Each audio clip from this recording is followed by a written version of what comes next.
Lieutenant Sarah Martinez walked through the Navy base carrying her bright pink water bottle like she always did. Other officers stared at her pink compass hanging from her belt and whispered behind her back. They thought she was just trying to be different, or maybe trying to get attention. But Sarah had reasons for her pink equipment that nobody knew about. Reasons that went back to her childhood and memories she kept locked away in her heart. The morning sun was shining bright over the Norfolk Naval Base when Sarah received the message that would change everything. Her commanding officer wanted to see her immediately in the main briefing room. This was unusual because Sarah usually worked in intelligence gathering, spending her days behind computers and analyzing reports from around the world. She rarely got called to the big briefing room where important missions were planned. Sarah checked her watch and realized she had only 10 minutes to get across the base. She grabbed her pink backpack and started walking quickly through the corridors. Other sailors moved out of her way, some smiling at her colorful gear and others shaking their heads in disapproval. Sarah had gotten used to both reactions over the years.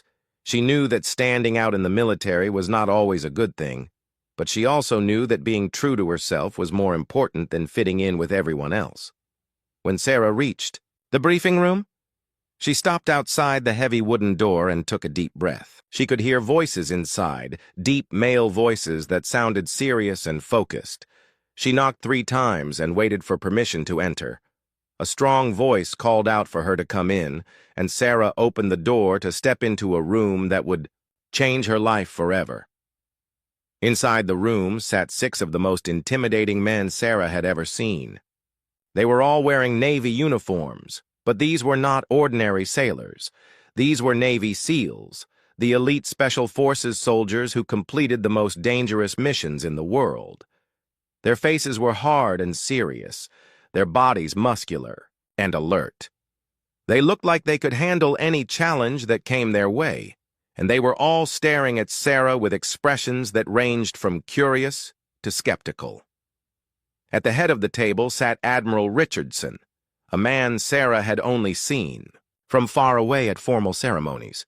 He was tall and gray-haired with eyes that seemed to see everything. Next to him stood Commander Jake Stevens, the leader of the SEAL team. Commander Stevens was younger than the Admiral but carried himself with the confidence of someone who had survived countless dangerous situations. His dark eyes studied Sarah from head to toe, taking in her pink accessories with obvious doubt.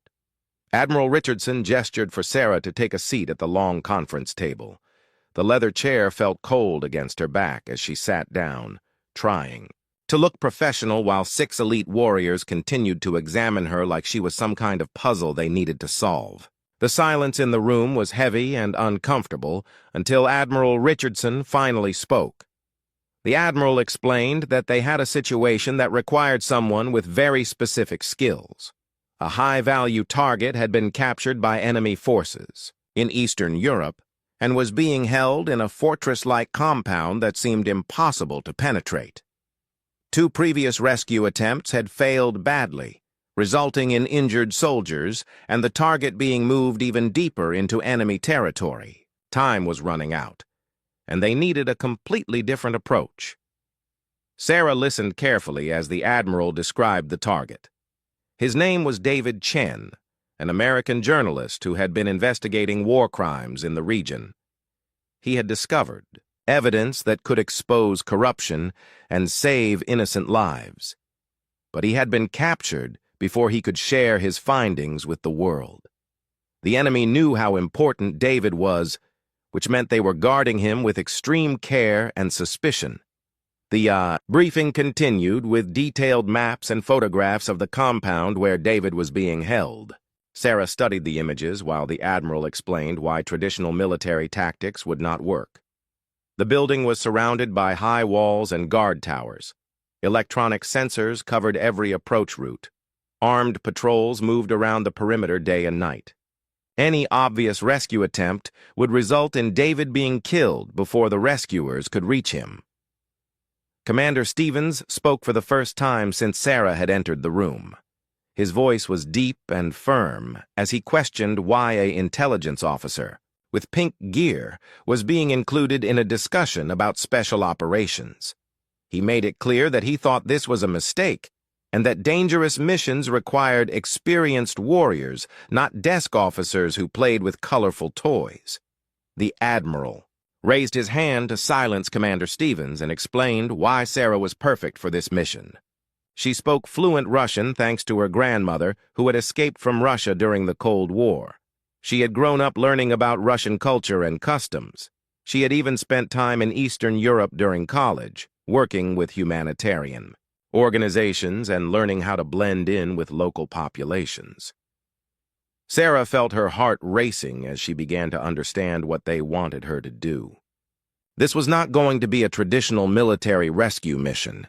They needed someone who could infiltrate the compound without raising suspicion, someone who could get close to David Chen by pretending to be a local civilian, someone who looked innocent and harmless but was actually highly trained and completely dedicated to completing the mission. The other SEALs began asking Sarah questions about her training and experience. She answered each question honestly, describing her language skills, her knowledge of Eastern European culture, and her physical conditioning. But she could see doubt in their eyes, especially when they looked at her pink equipment. To them, she looked like someone who was not serious about military work. Admiral Richardson ended the briefing by explaining that they had only 72 hours to prepare for the mission. Sarah would need to work closely with the SEAL team to develop a plan that could succeed where others had failed. As the meeting broke up and the SEALs filed out of the room, Sarah heard one of them whisper to another about hoping they would not have to depend on someone who carried pink toys into battle. But Sarah knew something that the SEALs did not know yet. Her pink equipment was not just about personal style or making a statement. Each piece had been carefully chosen and modified for specific purposes that could mean the difference between life and death on a dangerous mission. Soon, the men, who were laughing at her now, would understand that sometimes the most powerful weapons come in unexpected packages. The next morning came too quickly for Sarah Martinez. She had spent most of the night studying satellite images and intelligence reports about the compound where David Chen was being held prisoner. Her small apartment was covered with maps and photographs as she tried to memorize every detail that might save their lives during the mission. Her pink desk lamp provided the only light as she worked through the darkness, preparing for what would be the biggest challenge of her career. Sarah arrived at the training facility before sunrise, carrying her pink gym bag and wearing her standard workout clothes. The 6 Navy SEALs were already there, doing push-ups and preparing their weapons for the day ahead. Commander Stevens looked up when Sarah walked in and shook his head like he was disappointed to see her. The other SEALs stopped what they were doing and watched her with expressions that ranged from curious to openly hostile. Sergeant Mike Torres was the first to speak up about Sarah's appearance. He pointed at her pink water bottle and asked if she had brought her pink teddy bear too. The other SEALs laughed at his joke, but Sarah ignored the comment and began stretching for the physical training that was about to begin. She had heard worse comments during her years in the Navy, and she knew that actions would speak louder than words. The first test was a standard obstacle course that all special operations candidates had to complete. Commander Stevens explained that Sarah needed to prove she could keep up with his team before they would trust her on a real mission.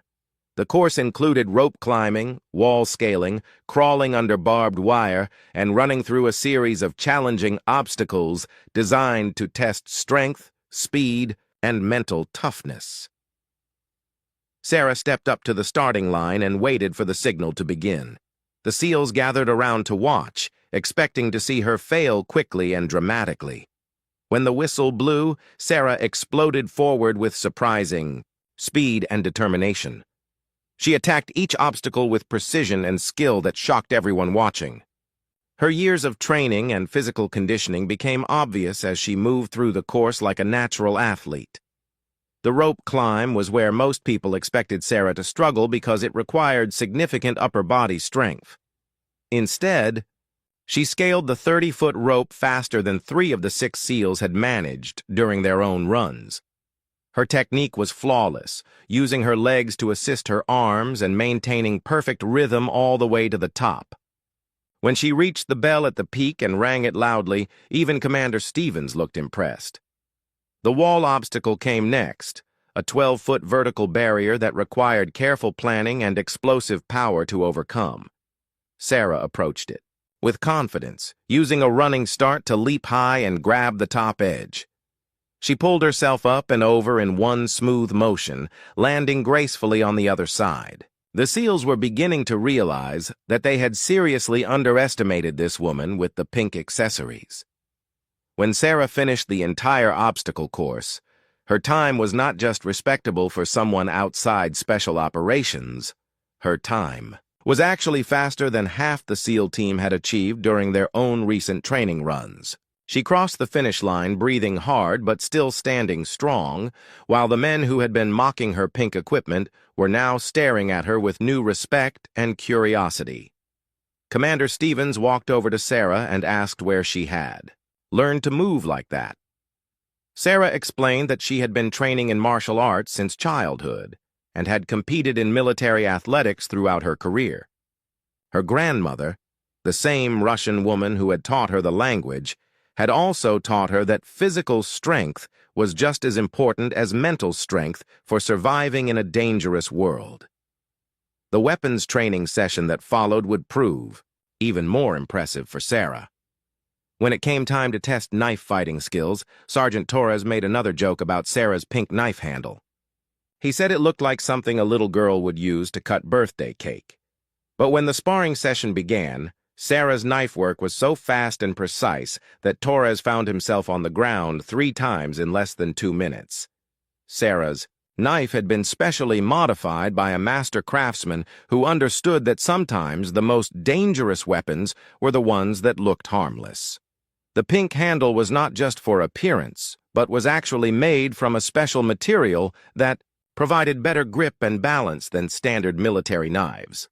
The blade itself was sharper than anything the SEALs had ever seen, capable of cutting through rope, leather, or fabric with minimal effort. During the firearms training, Sarah continued to surprise everyone with her accuracy and speed. She had been practicing shooting since she was 12 years old, learning from her father who had been a Marine sniper during his own military service. Her groupings on the target were tight and consistent, even when shooting rapidly or from awkward positions. But the real breakthrough came during the language and cultural training session. The team needed to understand basic Russian phrases and customs in case their cover was blown during the mission. As Sarah began teaching them, the SEALs realized they were learning from someone who truly understood the culture they would be entering. Sarah did not just translate words from Russian to English. She explained the subtle meanings behind different phrases and the cultural context that could mean the difference between success and failure. She taught them how Russian people greeted each other, how they showed respect to authority figures, and how they behaved in different social situations. When Commander Stevens asked Sarah to demonstrate a typical conversation between a Russian civilian and a police officer, her performance was so natural and convincing that it seemed like she had been born in Moscow. She explained that her grandmother had made sure she learned not just the Russian language, but also Russian mannerisms, attitudes, and ways of thinking. The SEALs began asking Sarah more serious questions about the mission. She had studied the target compound so thoroughly that she knew details about guard schedules, delivery routines, and local traffic patterns that were not included in the official intelligence reports. Her research had uncovered information that could be crucial for their success. By the end of the second day, the atmosphere in the training facility had completely changed. The men who had been making jokes about Sarah's pink equipment were now asking her opinion about tactical decisions.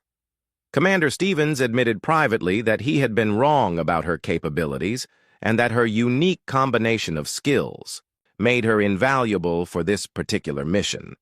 Sarah felt a sense of satisfaction as she packed her pink gear at the end of the training day. Tomorrow would bring new challenges, but she had proven that she belonged on this team and that her unconventional approach might be exactly what they needed to save David Chen. The airplane touched down on the small airfield in Eastern Europe just after midnight. Sarah Martinez looked out the window at the dark landscape and felt her heart beating faster with excitement and fear. This was it. After 3 days of intense training and preparation, the mission was finally beginning. She checked her pink compass one more time, making sure it was hidden properly beneath her civilian jacket. The team had traveled on a commercial flight using fake passports that identified them as humanitarian workers from different international organizations. Sarah's cover identity was Elena Volkov, an aid coordinator from Moscow who specialized in helping refugees. Her false documents were perfect, created by the best forgers the Navy had access to. But documents alone would not be enough to fool the border guards who were trained to spot suspicious travelers. Commander Stevens and his 5 SEALs looked uncomfortable in their civilian clothes as they gathered their luggage from the overhead compartments. These men were used to military uniforms and tactical gear, not the casual jackets and simple pants they were wearing now. Sarah could see the tension in their faces as they prepared to leave the safety of the airplane and enter hostile territory. The airport terminal was small and dimly lit, with only a few security guards and customs officials working the night shift. Sarah walked confidently toward the passport control booth while the SEALs followed behind her at a distance. She had practiced her cover story hundreds of times, but this was the first real test of whether her acting skills would be good enough to fool trained professionals. The border guard who examined Sarah's passport was a middle-aged man with tired eyes and a thick mustache. He looked at her documents carefully and asked several questions in Russian about her purpose for visiting the country. Sarah answered each question smoothly and naturally, explaining that she was here to assess the needs of refugee families in the region. She even shared a small joke about the cold weather, which made the guard smile and stamp her passport without further questions. Behind her, Sarah could hear the SEALs being questioned more thoroughly by other guards. Their Russian language skills were basic, and their answers sounded rehearsed and unnatural. One guard seemed suspicious about Sergeant Torres's story about being a medical supply coordinator. Sarah wanted to help them, but she knew that drawing attention to their connection would only make things worse for everyone. After 20 tense minutes, all 7 team members had made it through customs and were walking toward the exit of the airport terminal. Sarah felt a wave of relief wash over her as they stepped outside into the cold night air. The first obstacle had been overcome, but much bigger challenges lay ahead of them in the days to come. The team took separate taxis to different locations around the city, following a plan designed to prevent anyone from noticing that they were traveling together.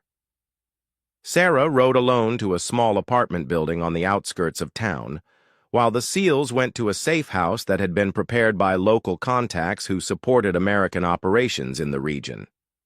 Sarah's apartment was simple, but comfortable, with basic furniture and a kitchen stocked with local food. She had studied photographs of this place during her preparation, but seeing it in person made the mission feel more real and immediate. This would be her home base for the next few days, while she conducted reconnaissance on the compound where David Chen was being held prisoner. The next morning, Sarah woke up early and dressed in clothes that would help her blend in with the local population. She wore a simple gray coat, dark pants, and comfortable walking shoes. Her pink compass was hidden in an inside pocket where she could access it quickly if needed. Her pink knife was concealed in a special sheath sewn into her jacket lining. Sarah's first task was to observe the compound from a distance and confirm the intelligence reports they had received about guard schedules and daily routines. She walked through the city streets like a normal civilian, stopping occasionally to buy coffee or look at shop windows. To anyone watching, she appeared to be just another aid worker exploring a new city. The compound where David Chen was being held was located in an industrial area on the edge of town. It was surrounded by high concrete walls topped with razor wire, and security cameras covered every angle of approach. Guard towers stood at each corner, occupied by armed men who watched the surrounding area constantly. Sarah could see why, too. Previous rescue attempts had failed so badly. But Sarah also noticed things that the satellite photographs had not shown clearly. The guards changed shifts at predictable times, creating brief moments when certain areas were less closely watched. A bakery truck delivered fresh bread to the compound every morning at exactly 9:15, following the same route and using the same entrance each time. Most importantly, the female driver of that truck had a distinctive limp that Sarah studied, carefully from her hiding spot across the street. Sarah spent 3 hours watching the compound and taking mental notes about everything she observed. She memorized the faces of the guards, the timing of their patrols, and the layout of the surrounding streets. When she finally returned to her apartment, she had a clear plan forming in her mind for how to get inside the fortress-like building. That evening, Sarah met with Commander Stevens and his team at a small cafe in the center of town. They sat at separate tables and communicated through subtle hand signals and brief conversations that sounded like casual encounters between strangers. Sarah shared her observations about the compound and explained her plan for infiltrating the building. Commander Stevens listened carefully to Sarah's proposal and asked several questions about the risks involved. He was still protective of his team and worried about putting an intelligence officer in such a dangerous situation. But he also understood that Sarah's approach offered the best chance of success they had seen so far. The plan was simple, but dangerous. Sarah would intercept the bakery truck before it reached the compound, disable the driver without causing permanent harm, and take her place for the morning delivery. Once inside the compound, she would locate David Chen and find a way to get him out of the building without triggering the security systems. Sarah knew that everything would depend on her ability to perfectly imitate the delivery driver's appearance, voice, and mannerisms. One small mistake could result in her capture or death and the failure of the entire mission. But she also knew that this was the moment she had been training for her entire career. As the team prepared to leave the cafe and return to their separate hiding places, Commander Stevens pulled Sarah aside for a private conversation. He looked into her eyes and asked if she was truly ready for what lay ahead. Sarah answered without hesitation that she was prepared to do whatever was necessary to bring David Chen home safely. Sarah woke up at 5 in the morning on the day that would change everything. She had barely slept during the night, her mind racing through every detail of the plan she was about to execute. Today she would transform from Lieutenant Sarah Martinez into Elena Volkov, and then into someone else entirely. The success of the mission and David Chen's life depended on her ability to become a perfect actress. The transformation began with Sarah's appearance. She had studied photographs of the bakery truck driver for hours, memorizing every detail of the woman's face and body language. The driver was about 40 years old, with brown hair streaked with gray and deep lines around her eyes from years of hard work. Most importantly, she walked with a noticeable limp, favoring her left leg in a way that had become second nature to her. Sarah practiced the limp in front of her bathroom mirror, timing each step and adjusting her posture until the movement looked completely natural. She had wrapped her left ankle with elastic bandages to create slight discomfort that would help her maintain the limp throughout the day. Her pink compass was tucked into her right shoe where she could feel it with each step, giving her confidence and a sense of direction. The bakery truck driver had been quietly detained by local contacts working with the American team. The woman was not hurt, but she was being kept in a safe location where she could not interfere with the operation or alert the compound guards to any changes in the normal delivery routine. Sarah felt sorry for the innocent woman, but she knew that temporary inconvenience was better than the alternative consequences. At 8:30 in the morning, Sarah intercepted the bakery truck at a loading dock 3 blocks away from the compound.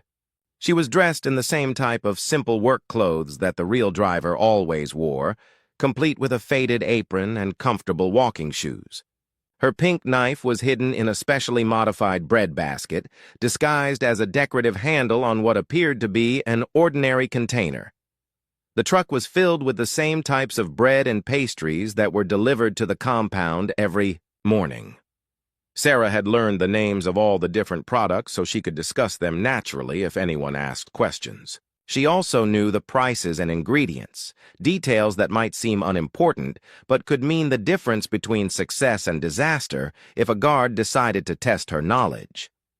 Sarah drove the truck slowly through the city streets, following the exact route that the real driver used every day. She passed several police checkpoints without incident, waving casually to officers who recognized the familiar bakery vehicle. Her Russian accent was perfect, and her manner was so natural that no one suspected anything unusual was happening.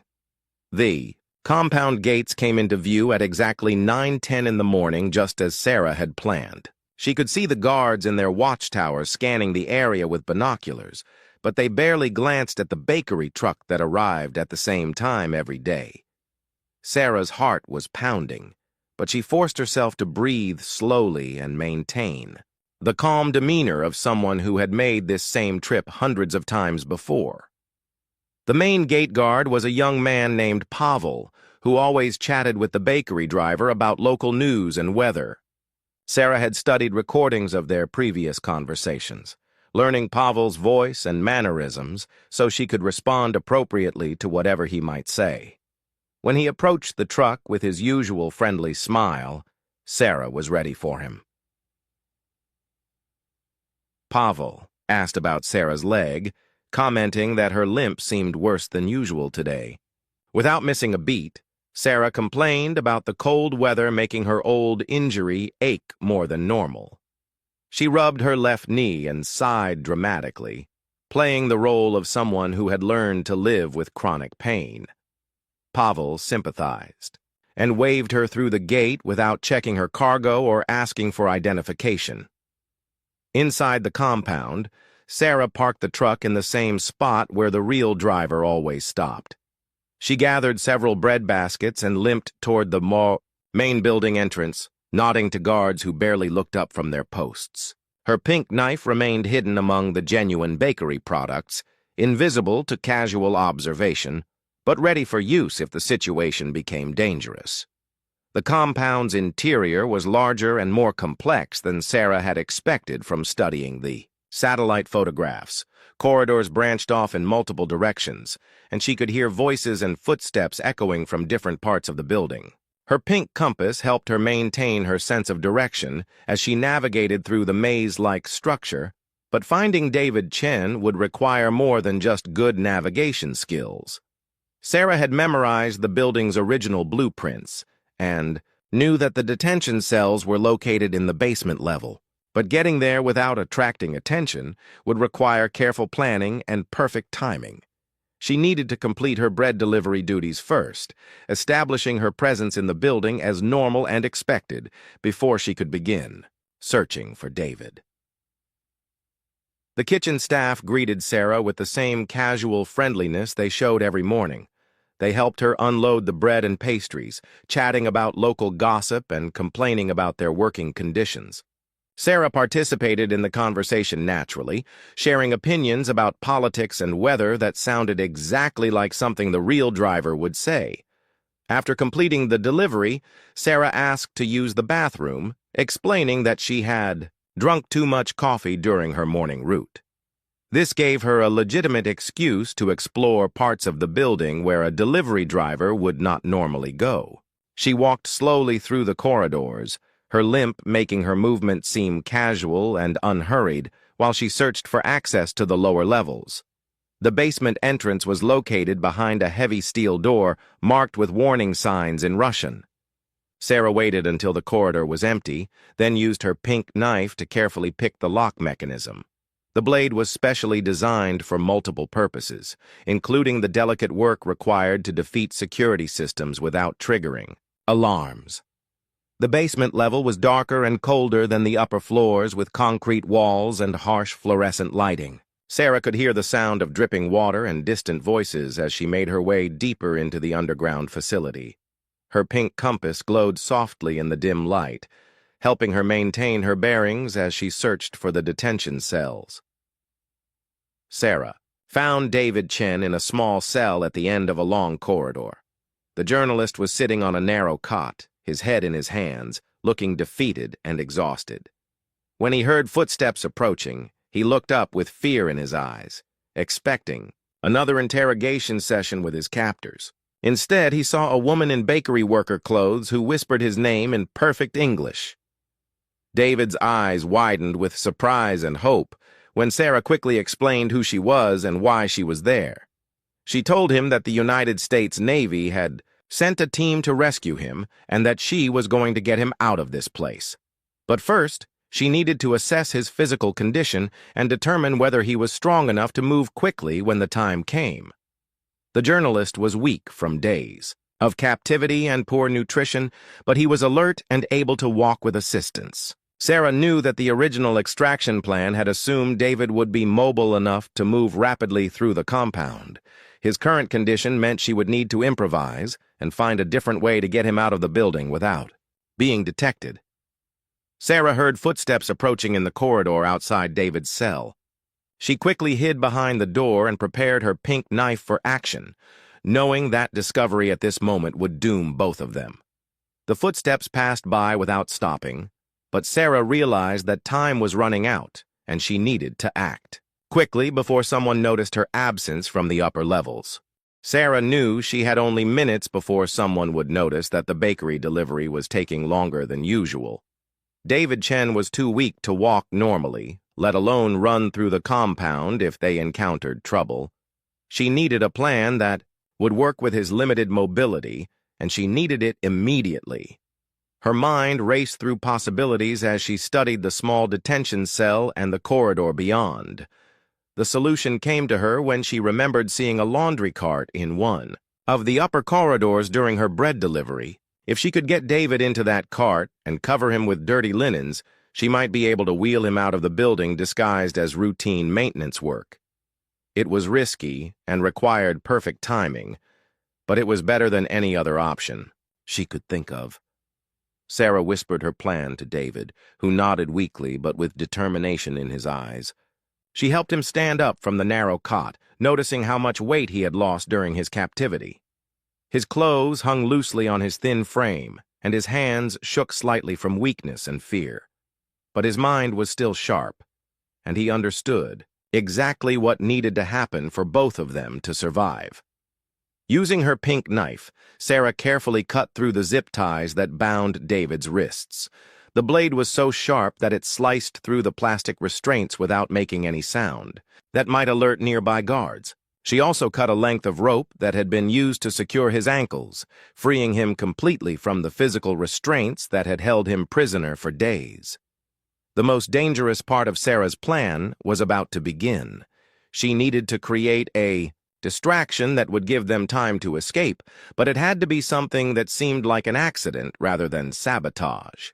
Sarah reached into her jacket pocket and pulled out what appeared to be an ordinary pink lip balm container. But this was actually a sophisticated smoke device that she had constructed using chemistry knowledge and materials that looked completely innocent.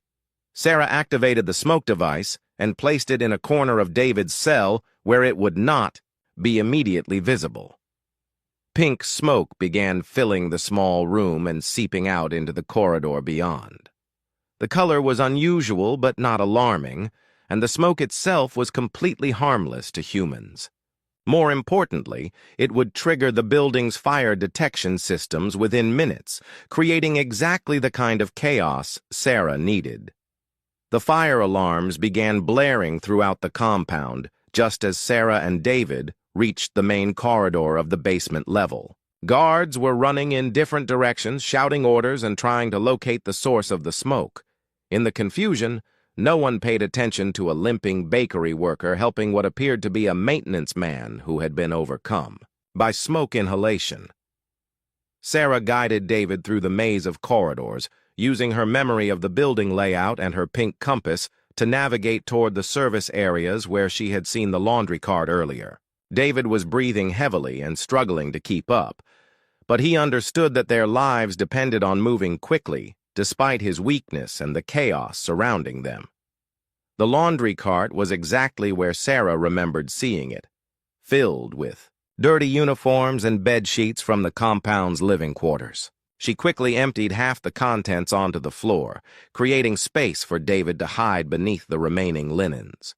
The smell was unpleasant, but it was better than being discovered by guards who would not hesitate to shoot first and ask questions. Later, David climbed into the cart with Sarah's help, curling up in the bottom and pulling dirty sheets over his entire body. Sarah arranged the laundry to look natural, while ensuring that David could still breathe easily.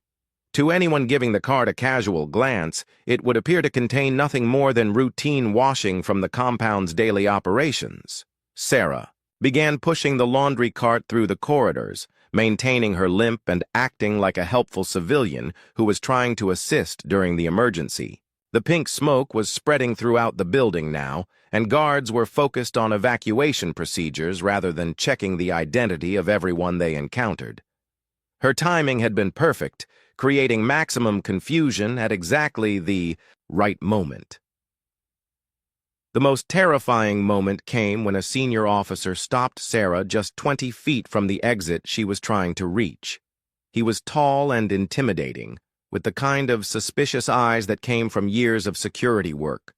He demanded to know what Sarah was doing with a laundry cart during an emergency evacuation, speaking in rapid Russian that tested her language skills under extreme pressure. Without hesitation, Sarah explained that she had been asked to help clear potential fire hazards from the building. She gestured toward the pink smoke and said that someone had told her to remove anything that might make the situation worse. Her Russian was so fluent and her manner so naturally helpful that the officer actually thanked her for her civic responsibility and cooperation. The officer even held the door open for Sarah as she pushed the laundry cart outside into the compound courtyard. David remained perfectly still beneath the dirty linens, barely breathing as they moved past guards who were still trying to organize their response to the fire alarm. Sarah's heart was pounding so hard that she was afraid everyone could hear it, but she maintained her calm exterior and continued limping toward the bakery truck. Loading the laundry cart into the back of the bakery truck required careful planning to avoid drawing attention. Sarah positioned the vehicle so that the loading area was hidden from the guard towers, then quickly transferred David from the cart to a space she had prepared among the remaining bread baskets. She covered him with empty flour sacks and arranged genuine bakery products around him to complete the disguise. The compound gates were still open as emergency vehicles arrived to investigate the fire alarm. Sarah drove the bakery truck slowly through the chaos, waving to guards who were too busy with the emergency to pay close attention to her departure. Several fire trucks and police cars were arriving as she pulled onto the city street, their sirens masking any sounds that might come from the back of her vehicle. Sarah drove carefully through the city, following a route she had memorized that would take them to the rendezvous point where Commander Stevens and his SEAL team were waiting. She had to stop at 2 police checkpoints, but the officers were focused on the emergency at the compound and barely glanced at the familiar bakery truck that passed through their roadblocks. David remained hidden in the back of the truck throughout the 20-minute drive across town. Sarah could hear him moving slightly as they went around corners, but he stayed quiet and motionless whenever the truck slowed down or stopped. His discipline and courage were remarkable for a civilian who had never received military training. The safe house came into view just as Sarah was beginning to worry that they might encounter additional security measures. She parked the truck behind the building where it would not be visible from the street, then quickly helped David out of his hiding place among the bakery supplies. He was pale and exhausted, but smiling with relief and gratitude as they walked toward the door where Commander Stevens was waiting for them. The mission was not over yet, but the most dangerous part had been completed successfully. Sarah had infiltrated a heavily guarded compound, located a high-value prisoner, and extracted him without firing a single shot or causing permanent harm to anyone. Her pink equipment had played crucial roles throughout the operation, proving that unconventional tools could be just as effective as traditional military weapons when used by someone with the right skills and determination. The safe house door opened before Sarah could knock, revealing Commander Stevens with an expression of amazement and respect that she had never seen from him before. Behind him stood the 5 other Navy SEALs, their faces showing the same mixture of disbelief and admiration. These were men who had seen incredible acts of courage and skill throughout their careers. But what Sarah had just accomplished was something none of them had thought possible. David Chen stumbled slightly as he crossed the threshold, his legs weak from days of captivity and the stress of the escape. Two of the SEALs immediately moved to support him, helping him to a comfortable chair where he could rest while the team assessed his condition. Despite his physical weakness, David's eyes were bright with gratitude and relief as he looked around, at the faces of the people who had risked their lives to save him. Commander Stevens approached Sarah with something in his hand that made her heart skip a beat. It was her pink water bottle, the one she had left behind at the compound when she took the bakery truck. For a moment, Sarah feared that her cover had been blown and that enemy forces might be tracking them to this location. But Stevens smiled and explained that one of his men had retrieved it during a quick surveillance check of the area. The debriefing began immediately, with each team member sharing their observations of how the mission had unfolded. Sarah described every detail of her infiltration, from her conversation with the gate guard to her improvised use of the laundry cart for David's extraction. The SEALs listened with growing respect as they realized the complexity and danger of what she had accomplished alone inside enemy territory. Sergeant Torres, who had made the most jokes about Sarah's pink equipment during training, was the first to acknowledge his mistake. He pulled out a small package and handed it to Sarah with an expression of genuine humility. Inside was a pink paracord bracelet that he had made himself using military survival techniques. He explained that pink had become his new favorite color and that he wanted her to have something to remember how wrong he had been about her capabilities. The other SEALs followed Torres's example, each offering their own apologies and expressions of respect for what Sarah had accomplished. These were proud men who rarely admitted when they were wrong, but Sarah's performance had been so impressive that they could not help but acknowledge their initial prejudices and misconceptions.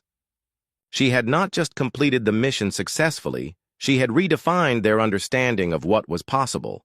Commander Stevens requested a private moment with Sarah, while the team medic examined David and prepared him for transport to a secure medical facility. Stevens looked directly into Sarah's eyes and spoke with the kind of sincerity that came from genuine respect, earned through extraordinary performance under pressure. He told her that in 20 years of special operations, he had never seen anyone accomplish what she had done that day. The commander explained that Sarah's approach had been so subtle and effective that enemy forces still did not fully understand how their security had been breached. Intelligence reports indicated that they were searching for a team of highly trained infiltrators, never suspecting that a single woman with pink accessories had walked through their defenses and extracted their most important prisoner without firing a shot. Sarah's pink smoke device had been particularly brilliant, creating chaos without causing permanent harm to anyone in the compound. The enemy guards had been more concerned with potential fire damage than with searching for intruders, giving Sarah the perfect cover for her escape with David.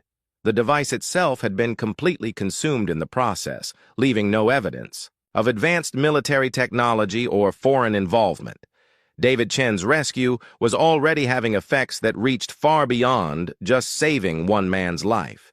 The evidence he had gathered about war crimes was now safely in American hands, and intelligence. Analysts were working to verify and act upon his findings. Innocent civilians who had been suffering in silence would finally have their stories told to the world, and the people responsible for their suffering would face justice. 3 days later, the entire team was back on American soil, and Sarah found herself standing in Admiral Richardson's office once again. But this time, the atmosphere was completely different from their first meeting. The Admiral was smiling with genuine pride as he explained that Sarah was being recommended for the Navy Cross, one of the highest honors that could be awarded for exceptional courage and performance in combat operations. The Admiral also had news that would change Sarah's career forever. Based on her performance during the mission, she was being invited to apply for Navy SEAL training, making her eligible to become the first woman to earn that prestigious designation. The physical and mental challenges would be enormous, but everyone who had witnessed her recent accomplishment believed she had the skills and determination to succeed. Sarah felt overwhelmed by the recognition and opportunities that were being offered to her. She had always known that her unconventional approach and pink equipment made her different from other military personnel, but she had never imagined that those differences would lead to such extraordinary possibilities. The little girl who had learned Russian from her grandmother and chosen pink accessories as symbols of her unique identity had grown into a warrior who could accomplish the impossible. Commander Stevens and his SEAL team attended the ceremony, where Sarah received her Navy Cross. As they watched her accept the medal with dignity and grace, they remembered how they had initially dismissed her as someone who was not serious about military service. Now they understood that true strength came not from conforming to expectations, but from having the courage to be authentically yourself, while exceeding every standard that others set for you. Years later, when Sarah became the first woman to complete Navy SEAL training, she carried the same pink knife that had helped her free David Chen from captivity. It served as a reminder that the most powerful weapons are not always the ones that look the most threatening. Sometimes the most dangerous person in the room is the one who appears harmless until the moment they prove that appearances can be very deceiving. The pink equipment that had once been a source of mockery became legendary within special operations circles. Young recruits learned about Lieutenant Sarah Martinez and her impossible mission, understanding that innovation and unconventional thinking could be just as valuable as traditional military training. Her story inspired a new generation of warriors to embrace their unique qualities rather than hide them. Sarah's grandmother, the Russian woman who had taught her language and culture while encouraging her to always be true to herself, lived long, enough to see her granddaughter receive the highest honors the Navy could bestow. She understood better than anyone that Sarah's pink accessories had never been about making a fashion statement. They had been about maintaining her identity and femininity in a world that often demanded conformity, proving that strength and softness could coexist in the same person. The mission that began with mockery and doubt ended with respect and recognition, showing that sometimes the most unlikely heroes are the ones who accomplish the most extraordinary things. Sarah Martinez had proven that pink could be just as powerful as black, and that the best warriors are often the ones who fight not just with weapons but with intelligence, creativity, and an unshakable belief in their own worth.